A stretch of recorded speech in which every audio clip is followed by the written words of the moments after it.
மீண்டும் ஊரான் யூடியூப் தலை நண்பர்கள் அனைவருக்கும் வணக்கம். வெயிலில் நிற்கலாமல் கிடக்குது, அதனால் கொஞ்சம் நடந்து கதைக்கு போகிறேன். இது நீங்கள் பார்த்து கொண்டிருக்கிறது வந்து ரன்கோத் விகாரை, செம்மையாக சுடுது.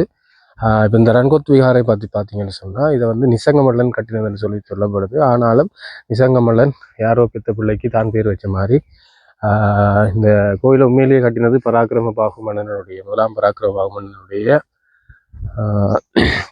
மனைவி ஆகிய ரூபாவதி தான் இந்த கோயிலை வந்து கட்டியிருக்கிறார். அதுக்கு பிறகு நிசங்கமல்லன் தான் கட்டினதுன்னு சொல்லி காலத்தில் தன்னுடைய பெயரை வைரலாக்கின. சில நேரம் அவர் புனர்நிர்மாணம் செய்திருக்கலாம். இந்த கோவில் வந்து பார்த்திங்கன்னு சொன்னால், இந்த புத்த விகாரை வந்து பார்த்திங்க அப்படின்னு சொன்னால் ருவன்வெளிசாய விகாரையை ஒத்ததாக இந்த விகாரை கட்டப்பட்டிருக்குது. குறிப்பாக வரலாற்று மாணவர்களுக்கு இது வந்து ஒரு மிக முக்கியமான ஒரு காணொலியாக இருக்கும் என்று நினைக்கிறேன். காணொலி தொடர்ந்து பாருங்கள். வெயில் காரணமாக போகலாமல் இருக்குது.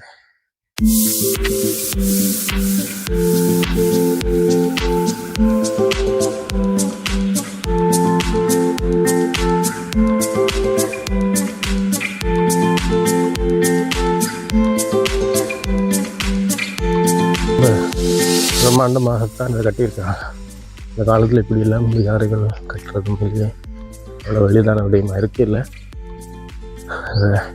கோயிலுக்கு கீழ்ப்புறங்களில் இருக்கக்கூடிய மனைகள் அநேகமாக இது ஒரு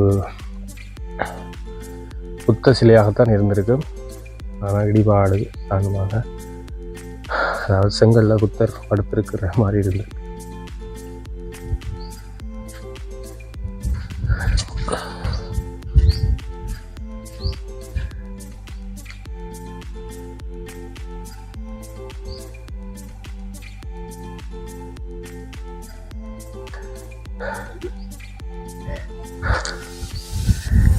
இந்த கோயிலை சுற்றி பார்த்தீங்க அப்படின்னு சொன்னால் அதிகளவான மனை கோவில்களும் இருக்குது.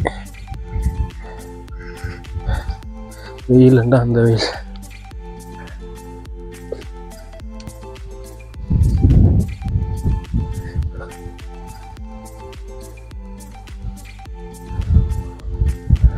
இந்த வாமன உருவங்கள் அது பார்த்திங்கன்னு சொன்னால் சைவ சமய கலைமான வடிவங்களை வந்து பிரதிநிதித்துவப்படுத்துது. ஆனால் எல்லாமே சிதைவுகளுக்கு உட்பட்டிருக்குது.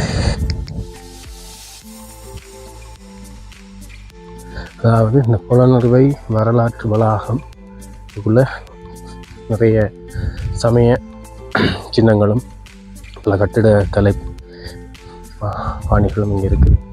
அது பார்த்தீங்கன்னு சொன்னால் ஒரு புத்த சிலை வந்து தலை உடைக்கப்பட்டிருக்குது. இது என்னன்னு தெரியல. இந்தியாவில் வந்து இந்த பிராமண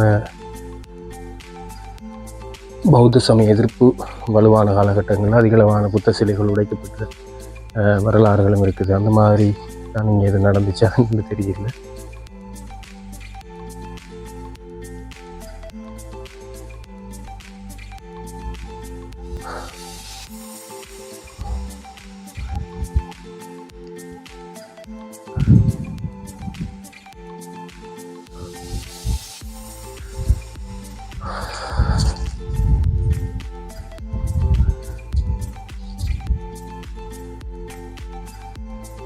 இது ஒரு அரச மண்டபமாக இருந்திருக்கலாம். நிசங்கமல்லனுடைய அரச மண்டபமாக இருந்திருக்க வாய்ப்பு. இப்போ சுற்றி பார்த்தீங்க அப்படின்னு சொன்னால் சிங்கள எழுத்துக்கள் பொறிக்கப்பட்ட சில கட்டூன்கள் காணப்படுகிறது. இந்த கோயிலை வந்து வெங்கல விகாரைன்னு சொல்லி சிங்களர்கள் அழைக்கிறார்கள். சுற்றி பார்த்தீங்கன்னு சொன்னால் எல்லா இடத்துலையும் பௌத்த சிலைகள் தலை துண்டிக்கப்பட்டு தான் இருக்குது. ஏதோ மிகப்பெரிய போர் நடந்திருக்கலாம். சமய ரீதியான இந்து பௌத்த சமய ரீதியான சில போர் அல்லது கலவரங்கள் நடைபெற்றிருக்கலாம் என்று பார்க்கக்கூடியதாக இருக்குது.